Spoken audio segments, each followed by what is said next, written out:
अगर पहले के पार्ट्स नहीं देखे तो पहले वो जाकर देख लो। अभी तक हमने देखा बाय को ट्रू स्पिरिट सेक्टर की हिस्ट्री बताती है, कैसे पहले ये फिजिट सेक्टर था जो बड़े सेक्टर्स में से एक था।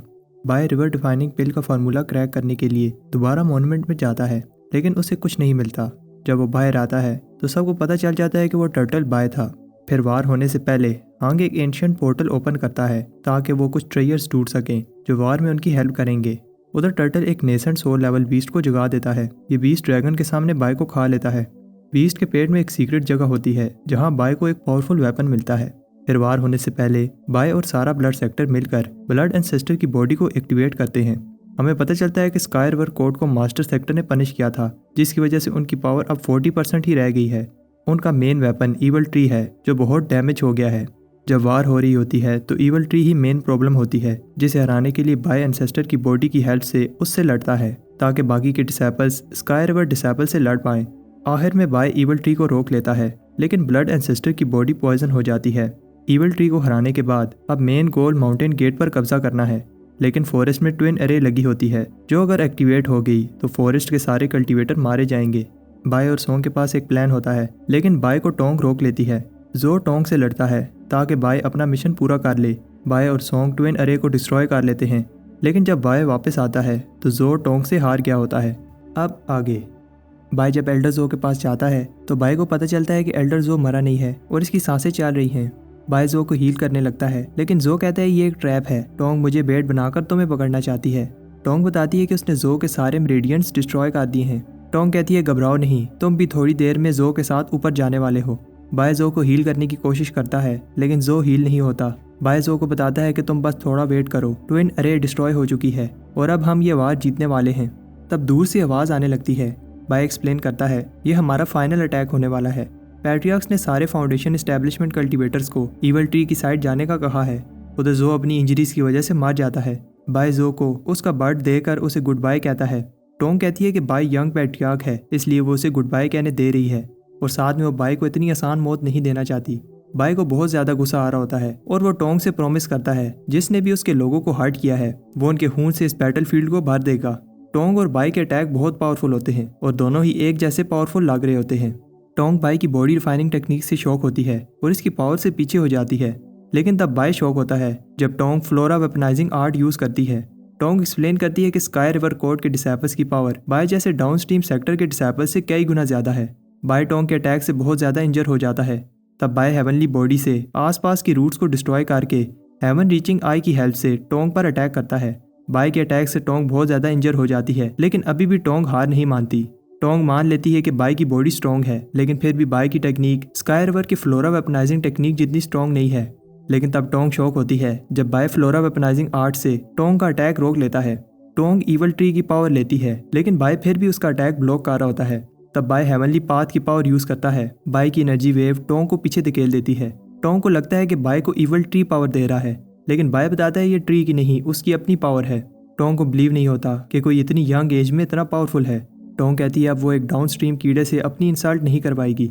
टोंग की बॉडी के अंदर बहुत ज्यादा एनर्जी आने लगती है। पास में ली लिक्शु से फाइट कर रहा होता है। लिक्शु कहता है इससे फर्क नहीं पड़ता, अगर अरे डिस्ट्रॉय हो गई है तुम्हारे फाउंडेशन एस्टेब्लिशमेंट कल्टीवेटर्स को इसकी बड़ी कीमत चुकानी होगी। लिक्शु को जहाँ टोंग होती है वहां से बहुत ज्यादा एनर्जी नजर आती है। उधर बाय को बिलीव नहीं होता टोंग अपने कोर को सेक्रीफाइस कर रही है। टोंग कहती है वो बाय जैसे डाउन स्ट्रीम कीड़े को दिखाएगी एक असली स्काई रिवर कोर्ट कल्टीवेटर की पावर क्या होती है। टोंग की सोल्जर आर्ट से बाय को पकड़ लेती है। टोंग की इस टेक्निक से इसकी पावर नेसेंट सोल कल्टीवेटर जितनी हो गई है। टोंग पावरफुल अटैक बनाती है और बाय से कहती है कि अब उसका खेल खत्म। बाय भी कोई अटैक रेडी करता है, लेकिन अचानक टोंग का अटैक बाय को लग जाता है।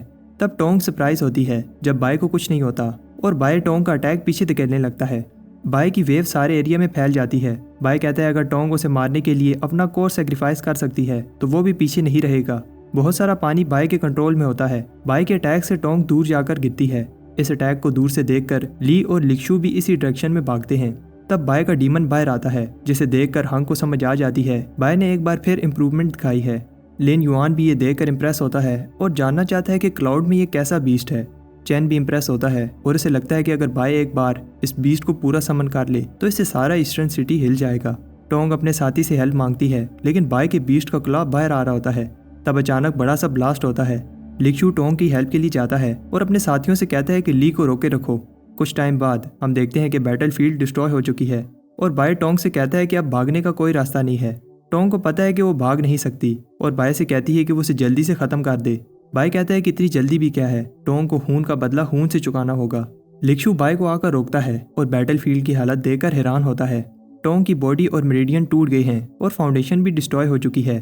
टोंग ईवल ट्री की हेल्प से सांस ले रही है। लिक्शु उसे इस दर्द से छुटकारा देने के लिए मारने का डिसाइड करता है। लिक्शु बाय से कहता है कि टोंग उसकी कल्टीवेशन पार्टनर थी, उसके मरने से वो दुखी है और उसे गुस्सा भी आ रहा है। लेकिन इस बात से ज़्यादा गुस्सा आ रहा है कि एक low level down stream cultivator हमारे स्काई रिवर कोड को नीचे दिखा रहा है। लिक्शु अपनी पावर दिखाता है जिसे बाय रोकने की कोशिश करता है लेकिन रोक नहीं पाता। बाय बहुत इंजर हो गया है लेकिन उसे पता है कि अगर उसे जिंदा रहना है तो उसे लड़ना होगा। लिक्शु कहता है कि एक दीमक सूरज के सामने क्या ही कर सकता है और अपने ड्रैगन को समन करता है। बाय अपनी अशूरा बॉडी समन करके लिक्शु के ड्रैगन को रोकने की पूरी कोशिश करता है।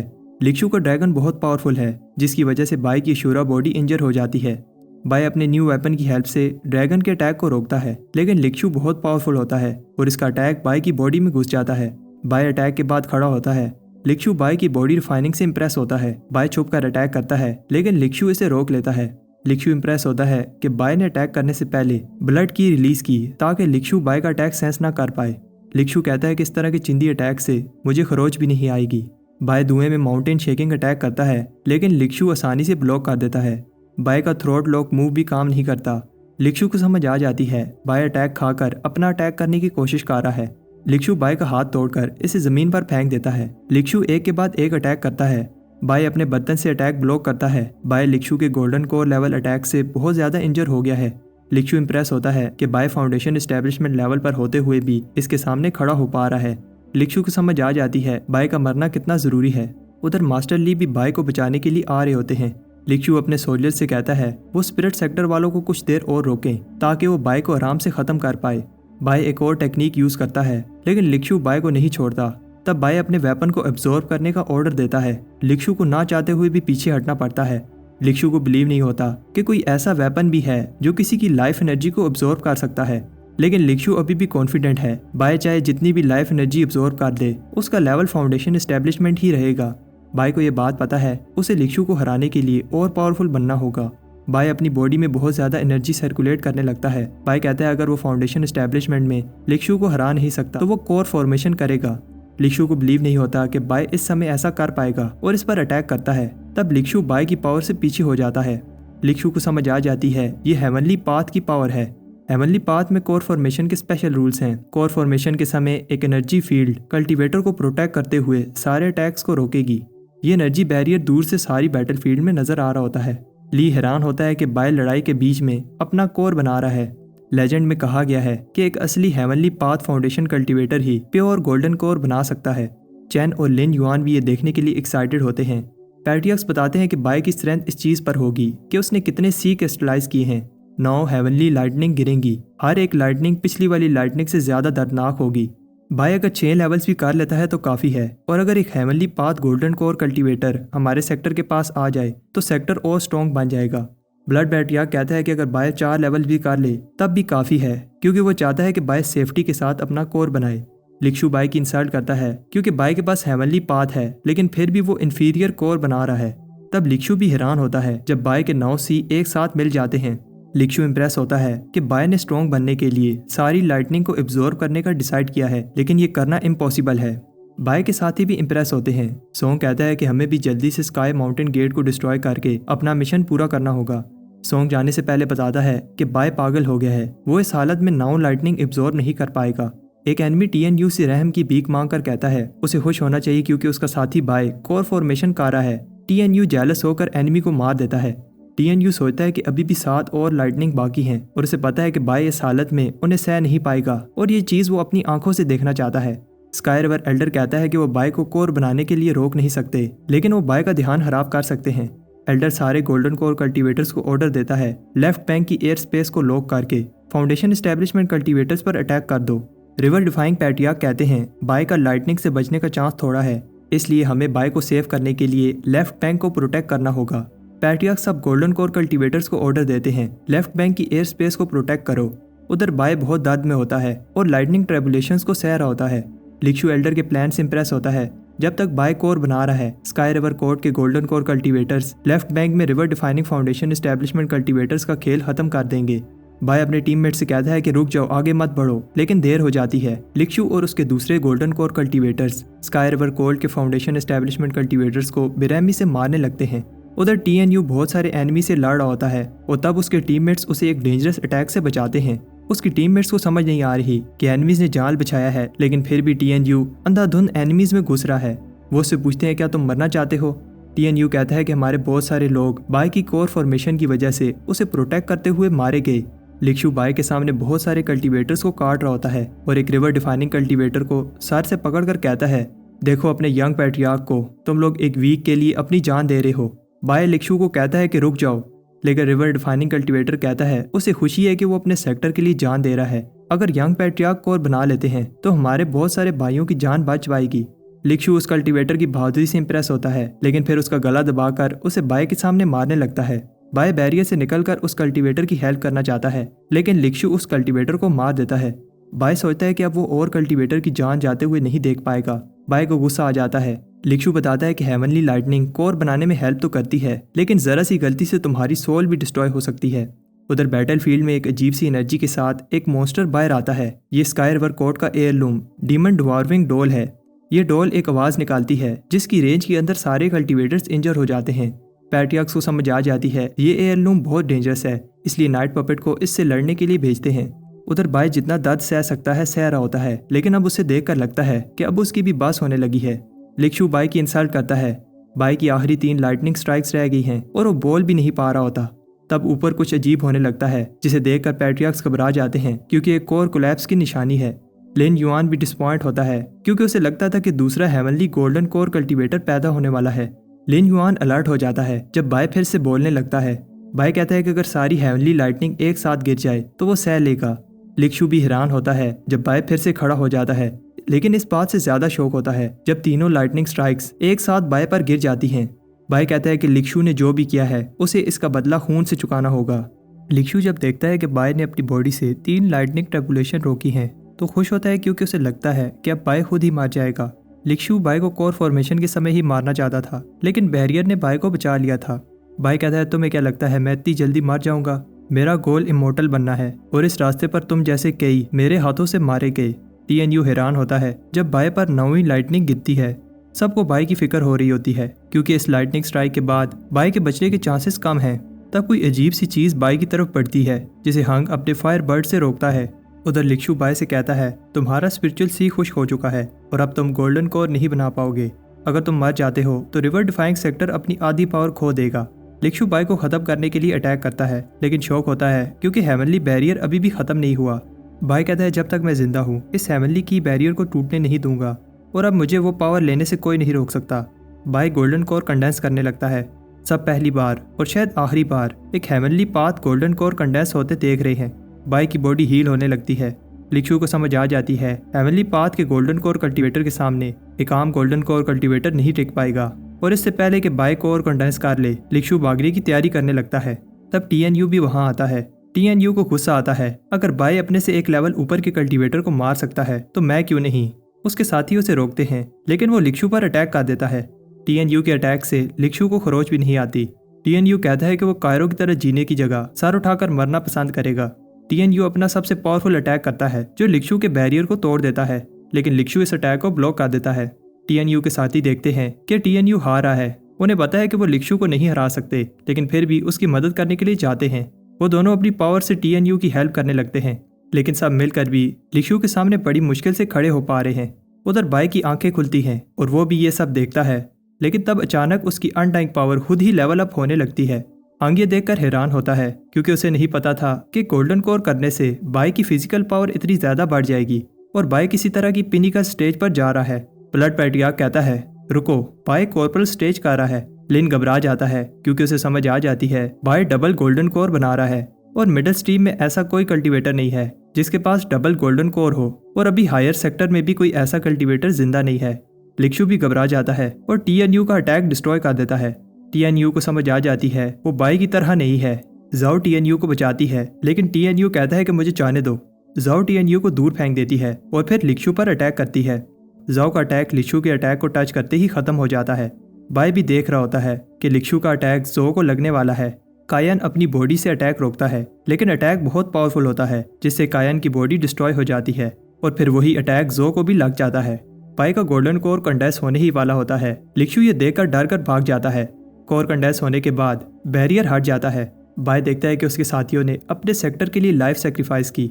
अटैक की वजह से टीएनयू की आंखें ज़ाया हो चुकी हैं। टीएनयू जो को बुलाता है, लेकिन फिर उसे पता चलता है कि जो अब नहीं रही। बाय देखता है कि उसके अपने ही लोग एक एक करके वार की वजह से मारे हैं। बाय को बहुत गुस्सा आता है और वो लिक्शू का नाम लेकर चिल्लाता है। स्टारी स्काई के कल्टीवेटर इसे रोकने की कोशिश करते हैं, लेकिन बाय के सामने ये मक्खियों की तरह होते हैं। बाय लिक्शू को एक जोरदार पंच मारता है। लिक्शू को बिलीव नहीं होता कि वो बाय के अटैक्स को ब्लॉक भी नहीं कर पा रहा। लिक्शू अपना ड्रैगन समन करता है, लेकिन बाय इस बार उस ड्रैगन को अपनी स्वॉर्ड से काट देता है। बाय कहता है कि लिक्शू ने जो भी उसके साथियों के साथ किया उसे उसका बदला चुकाना होगा। लिक्शू बाय के अटैक के बाद हिल भी नहीं पा रहा होता। लिक्शू कहता है कि अगर मैं मरा तो तुम्हें साथ लेकर जाऊंगा। बाय को समझ आ जाती है लिक्शू अपना कोर जला रहा है। इससे पहले वो ऐसा करता, बाय अपनी हेवनली आइस की हेल्प से उसका कोर क्रैक कर देता है और फिर एक पावरफुल अटैक से उसका कोर डिस्ट्रॉय कर देता है। बाय को याद आता है कि कैसे वो लोग जो उसे प्यार करते थे इसकी आंखों के सामने मारे गए। बाय ने उनकी मौत का बदला तो ले लिया है, लेकिन उनको वापस नहीं लाया जा सकता। वार सही गलत अच्छा बुरा नहीं देखती। बाय अब इस वार को खत्म करना चाहता है। बाय अपने सेक्टर वालों को ब्लड की देता है। ब्लड एंसेस्टर की पावर देखकर स्काई सेक्टर के डिसेबल्स बाय को मारने के लिए उस पर अटैक करते हैं। बाय ऑर्डर देता है कि स्काई सेक्टर को डिस्ट्रॉय कर दो। स्काई रिवर और रिवर डिफाइंग वॉरियर लड़ रहे होते हैं। उधर phoenix bird sky river artefact से लड़ रहा होता है और आखिर में फीनिक्स बर्ड जीत जाता है। नाइट पपेट और डीमन डिवायरिंग डॉल भी एक दूसरे पर अटैक करते हैं। नाइट पपेट एक अटैक से डीमन डॉल को पकड़ लेता है और इस अटैक से डीमन डॉल डिस्ट्रॉय हो जाती है। वार थर्ड स्टेज में चली गई है। अगर river defying sector mountain gate पर कब्जा कर ले तो स्काई रिवर कोर्ट हार जाएगा। कोई ऊपर से ये सब देखकर कहता है उसने सोचा नहीं था कि कभी छोटा सा downstream sector powerful starry sky sector को इस तरह घुटनों पर ले आएगा। एक लड़की बोलती है कि रिवर डिफाइंग सेक्टर इतना भी पावरफुल नहीं है। अगर मास्टर सेक्टर ने स्काई रिवर कोर्ट की 70% पावर ना कम की होती तो रिवर डिफाइंग सेक्टर कभी भी स्काई रिवर कोर्ट पर अटैक करने का सोचता भी नहीं। एक बूढ़ा कहता है हम मास्टर सेक्टर की दी हुई पनिशमेंट को ऐसे डिस्कस नहीं कर सकते, वरना अगला सेक्टर हमारा होगा। लिन युआन चैन से कहता है एयर लूम बाहर निकालो ताकि इस पनिशमेंट को खत्म किया जा सके। चैन अपना हाथ आगे बढ़ाता है जिससे रूट से एक आर्टिफैक्ट बाहर निकलता है। जैसे ही चैन उस चीज को टच करता है स्काई रिवर कोर्ट में कुछ होने लगता है। रूट्स कुछ छोटे छोटे मॉन्स्टर्स उगलने लगती हैं। ये मॉन्स्टर्स नंबर में बहुत ज्यादा होते हैं। बाय को समझ आ जाती है ये स्काई रिवर कोर्ट का एयर लूम है और सबको पीछे हटने का कहता है। सब इन बीटल्स से बचकर भाग रहे होते हैं, लेकिन बीटल्स इन्हें चारों तरफ से घेर लेती हैं। पैट्रियार्क्स इन्हें रोकने की कोशिश करते हैं, लेकिन कुछ बीटल्स डिसाइपल्स पर अटैक कर देती हैं। बाय अपने पर्पल कॉल्ड्रन से उन्हें बचाता है और भागने का कहता है। कॉल्ड्रन क्रैक होने लगता है। ली बाय से कहता है यहाँ से भागो क्योंकि ये एयर लूम एक बीस्ट किंग है जो सेलेस्टियल लेवल पर है। वो हमारे सारे गोल्डन कोर कल्टीवेटर्स को मारना चाहते हैं। पैट्रियार्क्स भी इसे ज्यादा देर तक रोक नहीं पाएंगे। उधर हंग बोलने वाले मंकी के पास आता है। मंकी कहता है कि अगर तुम ये वार हार जाते हो तो फिजर सेक्टर को दोबारा रिवाइव करने का सपना टूट जाएगा। हंग कहता है कि मैं एक नलायक डिसाइपल ट्रू स्पिरिट की पावर चाहता हूँ ताकि डेथ बीटल एयर लूम को हरा सकूं। मंकी जैसे ही ट्रू स्पिरिट को एक्टिवेट करता है एक बड़ा सा फ्लावर बनता है जिसमें से वही लड़की बाहर आती है जिसने बाय को फिजर सेक्टर की स्टोरी बताई थी। लिन युआन हैरान होता है कि रिवर डिफाइंग सेक्टर के पास एक फॉरेन बीइंग भी है, लेकिन फिर कहता है कि अब मजा आएगा। डेथ बीटल स्पिरिचुअल बीइंग पर अटैक करती हैं और इसे घेर लेती हैं, लेकिन स्पिरिचुअल बीइंग एक हाथ उठाती है जिससे सारी बीटल्स मार जाती हैं। लिन युआन भी इम्प्रेस होता है कि स्पिरिचुअल बीइंग ने एक उंगली उठाकर स्काई रिवर के एयर लूम को डिस्ट्रॉय कर दिया, लेकिन जिसके पास भी स्पिरिचुअल बीइंग होता है उसकी किस्मत में डिस्ट्रॉय होना ही लिखा है। लिन युआन आर्टिफैक्ट में कुछ करता है। चैन से कहता है कि रुक जाओ, तुम ऐसा नहीं कर सकते। हंग भी कुछ नोटिस करता है और सब डिसाइपल्स को पीछे हटने का कहता है। सारे डिसाइपल्स वारशिप में आने लगते हैं। तब अचानक ईवल ट्री अपने ही डिसाइपल्स को पकड़कर एब्जॉर्ब करने लगता है। चैन दुखी होता है क्योंकि लिन युआन ने ईवल ट्री को रिवाइव करने के लिए उसके सारे डिसाइपल्स को सैक्रिफाइस किया। स्पिरिचुअल बीइंग बाय के पास आती है और इसे कहती है कि अब मैं तुम्हें अपनी ब्लड और की का कुछ हिस्सा देने जा रही हूँ। इस वाइटैलिटी को यूज करके अपना कॉर्पल गोल्डन कोर कल्टीवेट करो, तभी तुम ब्लड एंसेस्टर की सही पावर यूज कर पाओगे। ये वाइटैलिटी बहुत स्ट्रांग होती है। कुछ गोल्डन चेन्स बाय को आकर पकड़ लेती हैं और सेकंड लाइफ चेन एक्टिवेट हो जाती है। स्पिरिचुअल बीइंग बाय से कहती है तुम्हें सेक्टर को प्रोटेक्ट करने के लिए इससे बाहर आना ही होगा। लिन युआन शॉक होता है क्योंकि स्पिरिचुअल बीइंग सिर्फ 10 सेकंड के लिए बाहर आ पाई। स्पिरिचुअल बीइंग के जाने के बाद ईवल ट्री फिर से जिंदा होने लगता है और इधर बाय लाइफ चेन से लड़ रहा होता है। पैट्रियार्क्स कहते हैं कि ईवल ट्री ने बहुत ज़्यादा वाइटैलिटी एब्जॉर्ब की है और अब पहले से भी कई गुना ज़्यादा पावरफुल बन रहा है। अब हम सबको एक साथ मिलकर इसे रोकना होगा। अगर हमें अपनी जान भी देनी पड़े तो हमें अपने डिसाइपल्स को प्रोटेक्ट करने के लिए करना होगा। बाय अपनी अनडाइंग पावर के साथ साथ अशूरा बॉडी को समन करता है ताकि लाइफ चेन्स को तोड़ पाए। उधर पैट्रियार्क्स ईवल ट्री के अटैक को ब्लॉक कर रहे होते हैं। बाय अपनी पूरी पावर से कॉर्पल गोल्डन कोर बनाने लगता है। सब देखकर हैरान होते हैं जब ब्लड एंसेस्टर की बॉडी हिलने लगती है। ब्लड एंसेस्टर ग्लो करने लगता है और एक हाथ से रूट्स को रोकता है। सब डबल गोल्डन कोर कल्टीवेटर की पावर देखकर हैरान होते हैं। बाय कहता है कि आज मैं तुम्हें ब्लड एंसेस्टर की पावर दिखाऊंगा। बाय एक हाथ से ट्री की रूट्स को पकड़ लेता है। लिन युआन ये सीन देखकर खुश होता है। चैन कहता है कि अब बस बहुत हुआ और ईवल ट्री को ऑर्डर देता है, आज से तुम रिवर डिफाइंग सेक्टर का ऑर्डर मानोगे। बाय भी हैरान होता है जब sky banyan evil tree attack करना बंद कर देता है। सारी एनर्जी स्काई में एक जगह जमा होने लगती है। हंग बताता है ये इस ट्री का कोर है, जो कोई भी इसे एक्सेप्ट करेगा वो इस ट्री को कंट्रोल कर सकता है। बाय को याद आता है कैसे उसके हजारों साथी इस वार में मारे गए। बाय कहता है कि आज से मिडिल स्ट्रीम में स्काई रिवर कोर्ट नाम का कोई सेक्टर नहीं है। लिन युआन कहता है कि मुझे समझ आ गई तुमने ऐसा क्यों किया। जब तक ये ट्री है लोगों को स्काई रिवर कोर्ट याद रहेगा। सब खुश होते हैं और चिल्ला रहे होते हैं कि हम जीत गए, यंग पैट्रियार्क ने कर दिखाया। बाय के साथी खामोशी से खड़े ये सुन रहे होते हैं। सब खत्म होने के बाद एक बड़ी सी चीज आसमान से बाहर आती है और जाकर माउंटेन पर गिरती है। माउंटेन पर लिखा जाता है ये रिवर डिफाइंग सेक्टर है। वार खत्म होने के बाद अब शांति है। रिवर डिफाइंग सेक्टर ने वो कर दिखाया जो आज तक कोई दूसरा डाउन स्ट्रीम सेक्टर नहीं कर पाया और अब river defying sector middle stream का लीडर है। हंग बताता है कि चारों सेक्टर के पैट्रियार्क्स ने ये डिसीजन लिया है 200 साल बाद रिवर डिफाइंग सेक्टर की मैनेजमेंट चेंज होगी। पहले जो सेक्टर रिवर डिफाइंग सेक्टर को मैनेज करेगा वो स्पिरिट सेक्टर है। यंग सेक्टर लीडर होगा। कुछ और इम्पोर्टेंट चीज़ें भी हैं जिनमें सबसे इम्पोर्टेंट सेक्टर की सेरेमनी है। किसी हाई स्टेटस वाले को ये रिस्पॉन्सिबिलिटी उठानी होगी। सबको लगता है कि ये रिस्पॉन्सिबिलिटी बाय को मिलेगी, लेकिन हंग ये रिस्पॉन्सिबिलिटी यंग को दे देता है। बाय सोचता है कि मुझे ये रिस्पॉन्सिबिलिटी नहीं चाहिए, मैं शो ऑफ नहीं करता। अगली इंपॉर्टेंट चीज़ सेक्टर को गार्ड करने की है। बाय समझता है कि रिस्पॉन्सिबिलिटी उसे मिलेगी, लेकिन हंग ये रिस्पॉन्सिबिलिटी ब्लड स्ट्रीम को दे देता है। बाय कहता है कि ये कपड़े मुझे बड़े हैं इसलिए मैं गिरने वाला था। हंग अगली इंपॉर्टेंट रिस्पॉन्सिबिलिटी सेक्टर रिपेयर बताता है। बाय सोचता है ये काम सेफ है। इससे पहले हंग ये रिस्पॉन्सिबिलिटी किसी और को देता। बाय कहता है कि सुप्रीम पैट्रियार्क ये रिस्पॉन्सिबिलिटी मुझे दे दें। हंग बाय से कहता है कि यह तुम्हारे स्टेटस से छोटा काम है। बाय कहता है कि नहीं, सबसे छोटा पैट्रियार्क होते हुए मैं डिसाइपल्स के साथ मिलकर ये काम करना चाहता हूँ। उधर ग्रेवयार्ड में वही लड़की जो घुसपैठिया बनकर स्पिरिट स्ट्रीम में आई थी एक एनर्जी सेंस करती है। तब अचानक उसे पता चलता है यहाँ फॉलन सोर्ड की मेमोरी सील है। वो खुश होती है क्योंकि अब उसे बहुत ज़्यादा पावर मिलने वाली है। उधर शान कहता है कि ये कैसी ईवल एनर्जी है। उस लड़की को कुछ टूटी फूटी मेमोरीज दिखती हैं। वहाँ बाय नज़र आता है। वो लड़की कहती है अगर मुझे वापस जाना है तो कुछ और टाइम बाय को ऑब्जर्व करना होगा। शान और उसकी टीम कुछ अजीब देखकर डर जाते हैं और उन्हें लगता है कि यहाँ भूत है। उधर हंग बोर हो जाता है जब बाय एक्सप्लेन कर रहा होता है कि वो काम कैसे कैसे करेगा। बाय कहता है तो कैसा लगा मेरा प्लान। हंग स्माइल करता है और बोलता है ये रिस्पॉन्सिबिलिटी मैं, लेकिन हंग अपनी बात कंप्लीट करता शान आकर कहता है टॉम फॉरेस्ट में भूत है। शान सारी स्टोरी बताता है क्या हुआ था। बाय को समझ आ जाती है ये सीरियस बात है। आखिरी बार शान एक फीन स्पिरिट से इतना डरा था। हंग कहता है कि सेक्टर अभी बना है और मैं कोई प्रॉब्लम नहीं चाहता। यंग कहता है कि हमें किसी ऐसे को भेजना चाहिए जो ये काम कर सके। हंग कहता है कि सारे हाई रैंकिंग कल्टीवेटर्स मिशन पर गए हैं। सब बाय की तरफ देखते हैं। बाय को समझ आ जाती है वो फंस गया है, इसलिए कहता है कि ये छोटे काम यंग डिसाइपल्स को देने चाहिए। हंग कहता है कि तुमने अभी कहा था तुम यंग डिसाइपल्स के साथ मिलकर काम करना चाहते हो। शान कहता है कि यंग पैट्रियार्क इस मिशन के लिए सही हैं, ये पावरफुल और समझदार हैं। यंग कहता है ये सही रहेगा। हंग उसे कहता है तुम सुबह मिशन पर जाओगे। अब एल्डर्स ने कह दिया है तो बाय मना नहीं कर सकता। बाय कहता है कि मैं रेडी हूँ, लेकिन मेरी एक रिक्वेस्ट है। शान साथ जाएगा। जंगल में बाय अगरबत्ती जलाकर भूत से कहता है तुम जो कोई भी हो, हमारी तुमसे कोई दुश्मनी नहीं है। वार खत्म हो चुकी है, इसलिए तुम भी शांति से रहो, हम तुम्हें अब तंग नहीं करेंगे। शान आसपास देख रहा होता है जब बाय से पीछे से आवाज़ देकर डरा देता है। शान कहता है कि मुझे यहाँ कुछ ठीक नहीं लग रहा, हमें चलना चाहिए। तब वो दोनों नीचे एक स्केल्टन को देखकर डर जाते हैं। बाय शान से कहता है तुम एक एक्सपीरियंस शामन हो, एक स्केल्टन से डर गए। बाय कहता है कि एक सेकंड, वार में जितने भी डिसाइपल्स मरे थे उन्हें तो ग्रेवयार्ड में दफन किया गया था। ये स्केल्टन्स यहाँ क्या कर रहे हैं? शान तुम इस जगह को जानते हो, आगे रहकर रास्ता दिखाओ। वो दोनों डरते हुए आगे बढ़ रहे होते हैं। तब अचानक शान गायब हो जाता है। बाय देखता है किसी ने बॉडी से सब कुछ एब्जॉर्ब कर लिया है और हड्डियां भी नहीं छोड़ी। उधर शान भी सोचता है बाय कहाँ गया, और तब उसे अपनी आंखों पर बिलीव नहीं होता जब वो एक ग्रेव स्टोन पर अपना नाम लिखा हुआ देखता है। शान को किसी लड़की की हंसने की आवाज़ आती है और फिर वो डर कर बेहोश हो जाता है।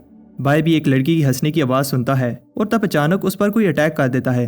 वो लड़की कहती है, ये बैरियर मैंने तुम्हारे लिए ही बनाया था क्योंकि मैं देखना चाहती थी तुम में ऐसा क्या खास है। इस बैरियर में बाय की हेवन रीचिंग आइज भी काम नहीं करती। बाय एक कोल्ड एनर्जी सेंस करता है। ऐसी ही एनर्जी बाय ने पहले भी सेंस की थी। तब वो लड़की सामने आती है और ये और कोई नहीं अबिस वाली फीन स्पिरिट होती है। बाय कहता है कि तुम्हें वो एलिक्सर चाहिए, मैं देता हूँ, और सोचता है कि शान का दिया हुआ पेंडेंट इसे रोक लेगा। लेकिन तब फीन स्पिरिट बाय की आधी बॉडी फ्रीज कर देती है। फीन स्पिरिट कहती है, कोई चालाकी मत करना, मुझे अब वो एलिक्सर नहीं चाहिए, तुम चाहिए हो। वो स्पिरिट बाय पर कोई अटैक करती है और बाय सोचता है, क्या ये मेरी जान लेना चाहती है। बाय अपनी अशूरा बॉडी से अटैक रोकता है। फीन स्पिरिट कहती है, ये वही ओरा है, उसे जो चाहिए था मिल गया है। फीन स्पिरिट जाने से पहले कहती है, मेरा गोल पूरा होने से पहले तुम्हें जिंदा रहना होगा। अगर तुमने इस सब का किसी को भी बताया तो मैं सारे रिवर डिफाइंग सेक्टर के कल्टीवेटर्स को मार दूंगी। बाय देखता है कि शान बेहोश हो गया है और इसे चमाट मारकर जगाता है, लेकिन बाय की ड्रोनी शक्ल देखकर फिर से बेहोश हो जाता है। कुछ दिन बाद बाय सोचता है कि उस दिन के बाद फॉरेस्ट में कुछ अजीब नहीं हुआ। बाय प्रे करता है कि फीन स्पिरिट दोबारा कभी ना आए। बाय हंग को रिपोर्ट करता है, मिशन कंप्लीट हो गया है। हंग कहता है कि पता चला ये किस वजह से हुआ था। बाय को फीन स्पिरिट की धमकी याद आती है। बाय हंग से झूठ बोलता है, ये एक बीस्ट का काम था और बहुत सारे डिसेबल्स को देखकर वो भाग गया। हमने सारी हड्डियां वापस ग्रेवयार्ड में डाल दी हैं। हंग कहता है कि सेक्टर अभी बना है, इसलिए इस बात को सीक्रेट रखना, वरना सब लोग डर जाएंगे, लेकिन इससे किसी को भी पता नहीं चलेगा कि तुमने ये प्रॉब्लम सॉल्व की है। बाय कहता है कि मैं क्रेडिट नहीं लेना चाहता, ये सब मैंने अपने सेक्टर के लिए किया है, इससे फर्क नहीं पड़ता अगर लोगों को पता चले या नहीं। हंग कहता है कि तुम इस सेक्टर के यंग पैट्रियार्क हो, आगे और भी प्रॉब्लम्स आएंगी जो शायद इतनी डेंजरस हों कि उनसे सेक्टर का फ्यूचर खतरे में पड़ जाए। तुम्हें हर समय तैयार रहना होगा, मैं तुम्हें कुछ दिखाना चाहता हूँ। एक आवाज़ बताती है, मैं स्काई रिवर कोड का फाउंडर हूँ और मरने से पहले ये मैसेज रिकॉर्ड कर रहा हूँ, मास्टर सेक्टर से संभल कर रहना। जब तक लड़ाई और दूसरे सेक्टर के बीच रिलेशन खराब रहेंगे, मास्टर सेक्टर चुप रहेगा क्योंकि तभी वो रूल कर पाएगा। अब मिडिल स्ट्रीम में आने के बाद तुम लोग मास्टर सेक्टर की नज़रों में आ गए हो। अगर तुम पीस से रहोगे और लड़ोगे नहीं तो मास्टर सेक्टर कोई ना कोई बहाना बनाकर तुम्हें पनिशमेंट देगा। जिस रास्ते पर तुम लोग चले जा रहे हो वो बहुत टफ है, तुम्हें हर कदम संभल कर रखना होगा। हंग बताता है कि ये स्काई रिवर कोड के फाउंडर के आखिरी शब्द थे। बाय कहता है, इसका मतलब इतना सेक्रीफाइस करने के बाद भी हम शांति से नहीं रह सकते। हंग कहता है, ये बात याद रखना, अगर डरोगे तो वीक बन जाओगे और एनिमीज और स्ट्रॉन्ग। हमें सेरेमनी में दिखाना होगा कि हम वीक नहीं हैं। उधर फीन स्पिरिट कहती है, अगर मैं ब्रदर बाय को फॉलो करूंगी तो मुझे अपनी दुनिया में वापस जाने का रास्ता मिल जाएगा। बहुत सेक्रीफाइस के बाद हमारा रिवर डिफाइंग सेक्टर बना। आज हमारे सेक्टर की सेरेमनी है। सेरेमनी की शुरुआत होती है। बाय आगे बढ़ता है। मैं पहले सोचता था कोई क्यों अपने सेक्टर के लिए अपनी लाइफ सेक्रीफाइस करेगा, इतनी बहादुरी उनमें कहाँ से आती है। अब मुझे समझ आया, वो लोग ऐसा अपने घर को और उन लोगों को प्रोटेक्ट करने के लिए करते हैं जिनसे वो प्यार करते हैं। आज उनकी सेक्रीफाइस की वजह से हम शांति से इस जगह खड़े हैं। माउंटेन गेट्स को ओपन किया जाता है। बाय बताता है कि आज से ये हमारा घर है। इस घर को पाने के लिए बहुत से लोगों ने अपना खून बहाया, बहुत से हमारे साथियों ने अपनी जान दी। हमें इस चीज़ को कभी नहीं भूलना चाहिए। हमें ये घर किस कीमत पर मिला है। उन सब के नाम एक मोनुमेंट टैबलेट पर लिखे जाते हैं। सब उन हीरोज़ को रिस्पेक्ट दिखाते हैं और प्रॉमिस करते हैं कि उनकी सेक्रीफाइस को ज़ाया नहीं होने देंगे और हमेशा इस सेक्टर को प्रोटेक्ट करेंगे। कल्टीवेशन के इस सफ़र पर चलने से पहले मैं सोचता था कि कल्टीवेटर बनने के बाद लाइफ ईजी हो जाएगी, लेकिन मुझे अब पता चला इस कल्टीवेशन वर्ल्ड में लाइफ का कोई भरोसा नहीं है। मुझे अभी भी लगता है कि एल्डर जाओ जिंदा हैं और इसी सेक्टर में कहीं हैं। वो सब लोग हमें छोड़कर चले गए और उनकी बस यादें ही रह गई हैं। बाय को याद आता है जब उसने TNU से पूछा था, क्या तुम सच में जा रहे हो। TNU कहता है, मेरा डाउ हार्ट और स्पिरिट सोर्ड डिस्ट्रॉय हो चुकी हैं और अब मैं अपनी बची हुई लाइफ स्पिरिट स्ट्रीम सेक्टर में शांति से गुजारना चाहता हूँ। यंग पैट्रियार्क, अपना ख्याल रखना। टीडान भी बाय को देखकर दुखी हो जाता है। बाय खुद से कहता है, मैं अब किसी और इनोसेंट को मरने नहीं दूंगा। बाय को जो ने जो रिबन दिया था उसे हवा में छोड़ देता है। तब वहाँ हंग आता है और बाय को बताता है वो सेरेमनी में बाय से इम्प्रेस हुआ और अब हंग को लगता है अगर वो ना भी हुआ तो बाय सेक्टर को संभाल लेगा। हंग बाय से कहता है, तुम जानते हो हमने वार जीत ली है लेकिन बहुत कुछ खोया है। अभी सबसे बड़ी प्रॉब्लम दूसरे मिडिल स्ट्रीम सेक्टर्स हैं जिनकी हमारे सेक्टर पर नज़र है। Sky river code middle stream का दूसरा बड़ा सेक्टर था और अब वो सारे रिसोर्सेज हमारे हैं, लेकिन ये बात दूसरे मिडिल स्ट्रीम सेक्टर्स को अच्छी नहीं लगेगी। दूसरे चारों मिडिल स्ट्रीम सेक्टर के पास सेलेस्टियल लेवल पैट्रियार्क्स हैं। बाय कहता है कि जितना मैं जानता हूँ सेलेस्टियल लेवल एक ऐसा लेवल है जिसमें नेचर की एनर्जी को यूज़ कर सकते हो। इसका मतलब सेलेस्टियल लेवल की कल्टीवेशन की कोई लिमिट नहीं है। हंग कहता है कि सही कहा, सेलेस्टियल लेवल और नेसेंट सोल में बहुत डिफरेंस है। अगर चारों सेक्टर के सेलेस्टियल लेवल पैट्रियार्क्स हम पर मिलकर अटैक करें तो उन चारों के सामने अगर हमारा पूरा सेक्टर भी लड़े तो हमारा बचना मुश्किल है। इसलिए सारे पैट्रियार्क्स ने क्लोज डोर कल्टीवेशन करने का डिसाइड किया है। अभी हमारे पास बहुत सारे स्पिरिचुअल रिसोर्सेज हैं। अगर हम में से कोई सेलेस्टियल लैंड में पहुंच जाए तो सेक्टर थोड़ा सेफ हो जाएगा। भाई पूछता है अगर पैट्रियार्क्स नहीं होंगे तो सेक्टर को कौन संभालेगा। हंग कहता है हमारे बाद तुम यंगेस्ट पैट्रियार्क हो, तुम्हें ये बड़ी रिस्पॉन्सिबिलिटी संभालनी होगी।